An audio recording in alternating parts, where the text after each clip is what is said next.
Assalamualaikum warahmatullahi wabarakatuh. Waalaikumsalam. Alhamdulillahi wa syukurillah wa nikmatillah la haula wa la quwata illa billah. Dibacain berita, berjumpa lagi di hadapan para pemirsa. Alhamdulillah. Kita persilahkan Bung Kameramen untuk membacakan beritanya. Ya, siap Bung Alfian. Silau ini ada silver. Bung Alfian, ini ada berita dari cnnindonesia.com 6 September 2022. Judulnya, Pernyataan Lengkap Panglima TNI soal isu tak harmonis dengan KSAD. Waduh, KSAD nggak muncul nih kasus Brigadir J. Panglima TNI Jenderal Andika Perkasa menjawab sejumlah pertanyaan soal isu keretakan dirinya dengan Kepala Staf Angkatan Darat Jenderal Dudung Abdurrahman, yang jago nurunin baliho kalau nggak salah. Hubungan tak harmonis terungkap pertama kali dalam rapat dengan Komisi 1 DPR. Rapat berjalan tertutup saat sesi pendalaman, namun saat rapat terbuka pada sesi awal, anggota Dewan sempat mempertanyakan ketidakhadiran Dudung. Kemudian Mutia menjelaskan, awalnya Ketua Komisi 1 DPR Mutia Hafid menjelaskan alasan ketidakhadiran Menhan Prabowo Subianto. Kemudian Mutia menjelaskan alasan Dudung tidak hadir karena sedang berkunjung ke Kodam 2 Sriwijaya untuk memeriksa kesiapan operasi Satgas Yonif. Bagaimana respon awal Bung Alfian? Bismillahirrahmanirrahim, pemirsa yang berbahagia. Saya punya harapan bahwa disharmonis antara Panglima TNI atau kelembagaan TNI secara umum dengan Trimatra, Angkatan Darat, Angkatan Laut, Angkatan Udara, ini bisa segera disudahi dalam artian lahir batin. Tapi kalau kita tarik ke atas, sebenarnya sebelumnya juga terjadi terus. Itu harus jadi pelajaran. Maka saya yang menekuni gerakan komunisme PKI memohon kepada TNI, ayo kembali ingat sejarah lahirnya TNI, karena bulan depan kita akan berulang tahun yang ke-77 TNI secara umum. Artinya untuk Angkatan Darat ini juga sebaiknya Pak Andika sebagai atasan bisa lebih mempertegas posisinya. Karena bagaimanapun menurut hemat saya, alasan tadi ada pemeriksa pasukan itu terlalu bisa nanti profan ya. Itu masih bisa didelegasikan. Betul. Itu bisa didelegasikan atau bisa digeser hari. Kenapa harus hari yang sama? Saya pikir saya tidak ingin masuk pada konten konflik tuan-tuan. Itu silakanlah, tunjukkanlah kematangan, tunjukkanlah kesatriaan, tunjukkanlah kemampuan untuk membuat manajemen konflik yang bagus sebagai orang yang punya posisi lead star yang dilihat oleh orang banyak. Jadi sekali lagi respon awal saya, disharmonis ini bukan hanya pada periode Pak Andika. Waktu periodenya Pak Gatot Nurmantio pun begitu. Dulu ada fenomena Pak Muldoko dan begitu. Artinya itu sebaiknya segera dilakukan proses penataan lagi. Artinya kembali kepada akar, kembali kepada Sabta Marga, kembali kepada 8 sikap, dan kembali kepada prinsip-prinsip kerja prajurit TNI yang berkhidmat kepada negara dan kepada pemerintah dalam konteks stabilitas kenegaraan kita. Begitu, Bung? Iya, betul sekali Bung Alfian.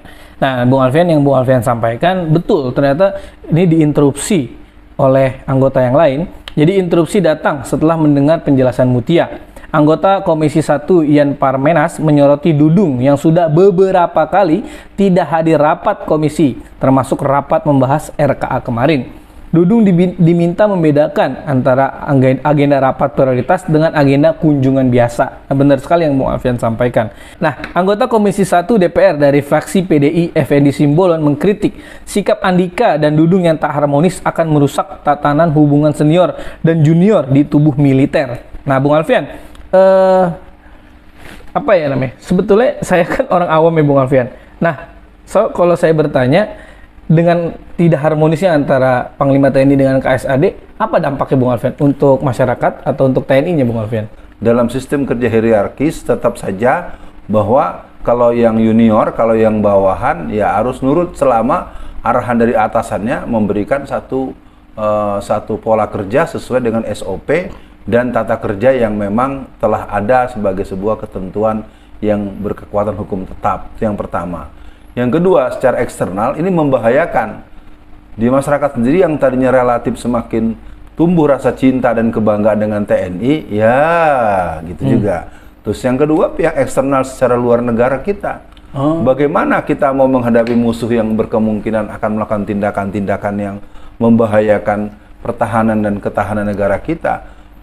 Untuk ketika orang pada posisi disharmonis, bagaimana dia akan mempunyai kesatuan pandangan menghadapi persoalan yang membahayakan keadaan negara kita. Jadi saya pikir ini merupakan sebuah tema dibacain berita yang penting sampai didengar oleh Pak Andika Perkasa. Saya Alfian Tanjung yang selama ini menekuni gerakan komunisme PKI. Saya bangga dengan TNI, saya bangga dengan Angkatan Darat, Angkatan Laut, Angkatan Udara. Seluruh trimatra TNI anti PKI dan siap untuk melawan PKI secara perundang-undangan yang berlaku. Yang kedua, kepada Pak Dudung, Anda bersikaplah sebagai seorang perwira tinggi, seorang yang berpangkat jenderal, sepatutnya Anda juga bersikap secara proporsional, secara fungsional, secara profesional, dan tunjukkan bahwa ada persoalan apapun tetap dalam posisi manajemen konflik. Iya, betul. Oh, jadi saya jadi paham tuh Bang Alfian, karena bahaya juga ya kalau di dalam itu sampai mereka bertengkar. Nah, Bung Alfian, saya lanjutkan sedikit untuk akhir sesi ini, Bung Alfian. Effendi dari PDIP mengaku punya catatan soal hubungan kedua jenderal bintang 4 itu. Salah satunya menyoroti isu anak Dudung yang dikabarkan gagal mengikuti seleksi Akmil. Dari mulai pertentangan soal ini, soal banyak sekali catatannya, sampai ke urusan anak Pak Jenderal Dudung yang katanya tidak lolos karena umur dan karena tinggi badannya. Apakah itu harus menjadi pertentangan, Pak, yang kemudian mengorbankan TNI, Pak? Usai rapat, Andika kembali ditanya wartawan soal hubungan tak harmonis dengan Dudung. Andika merasa tak memiliki masalah dalam hubungan ini. Andika merasa tak memiliki masalah dalam hubungan dengan Dudung. Ia mengatakan semuanya sudah berjalan sesuai peraturan. Anak Dudung pun telah masuk akademi militer. Nah, Bung Alfian, sebagai orang yang mengamati kebangkitan PKI, gerak-gerik PKI, dan Bung Alfian seingat saya dulu sering berinteraksi dengan TNI. Nah, apa nih harapan Bung Alfian untuk TNI hari ini dan kedepannya? Karena kebetulan 5 Oktober juga ulang tahun saya, Bung Alfian. Oh, iya. Baik, Bung Kameramen, saya ingin merespon dulu ya. Kalau memang pernah ada anaknya Pak Dudung tidak lulus, saya tetap bertanya-tanya, kok jadi lulus? Saya tetap nggak bisa terima itu. Harus belajar, karena dalam Quran disebutkan i'dilu huwa aqrabu littaqwa. Adillah kamu, karena adil itu adalah pendekatan pada ketakwaan. Itu dalam surat Al-Maidah ayat 8. Nah, tentu sehubungan dengan masalah ini, saya ingin mengajak kepada seluruh jajaran TNI Trimatra. Saya ingatkan bahwa PKI sudah lampu merah. Kondisi gerakan PKI sampai pada posisi yang membahayakan keberlangsungan negara kita yang berfalsafahkan Pancasila, satu, ketuhanan yang Maha Esa, dan 4 sila menyusulnya sebagai bagian rangkaian kesatuan yang berporos kepada eksistensi Tuhan sebagai yang disembah dan sebagai tempat mendapatkan kita inspirasi dan seterusnya. Yang kedua, yang berhubungan dengan persoalan-persoalan ke depan ini, memang PKI bukan satu-satunya masalah. Betul. Tapi jangan dianggap bukan masalah. Kesan saya sekarang PKI itu tidak masalah. Padahal dia masalah. Menurut saya sangat serius. Dengan adanya kongres-kongres PKI yang berjalan terus-menerus.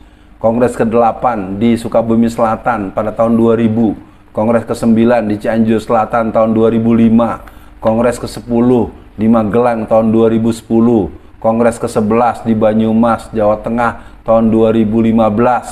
Nah, tahun 2020 patut diduga terselenggara juga kongres yang ke-12.